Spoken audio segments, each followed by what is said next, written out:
So I mean, it's weather that can kill you if you ain't smart. There might have been a few times I was crying out to God, my hands are stinging, ah! Which is why 37-year-old Stephen Brazil is bracing for the nights to come. I learned you put about 7 or 8 blankets on you, you know, as long as you don't move around a lot, you can stay warm.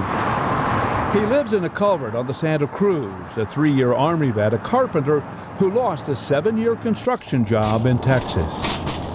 You know, I mean, I used to have things and I lost everything, you know, just in a blink of an eye, actually pretty much in one day.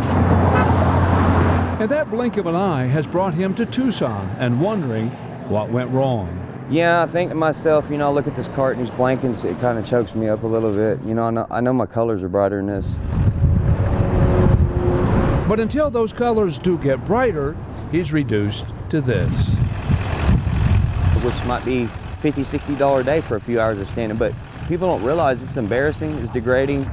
In front of a line of 30 people, you got them all staring at you, looking at you, you know, you feel judged. While he begs for cash to eat now and knows he might be able to snag a shelter to stay warm, his character prefers otherwise.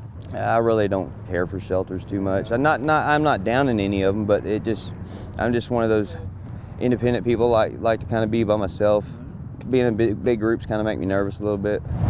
Those nerves force him into basic survival mode on these cold nights, but he feels he has the tools to survive sub-freezing. Small things like you got to stay hydrated to stay warm. Most people don't realize that. You got to know ahead of time about weather and how much cover you might need and what you can handle. As many as 700 homeless die from the cold every year, according to the National Coalition for Homeless. Thank you for all the many blessings. Amen. Brazil has taken steps to avoid becoming one of those statistics. Well, I don't pass out drunk or nothing like that, so I'm straight. But like, if my toes start stinging too much, or if I got my 8 layers of blankets and I'm too cold, I can still be warm enough to hike my butt to rescue. Stephen is but one of dozens of people who will be sleeping out here tonight despite the cold because there are just not enough shelter beds in Tucson to house them all. For these folks, it's just another tragic fact of life. In De Anza Park, I'm Bud Foster, KYD News 13,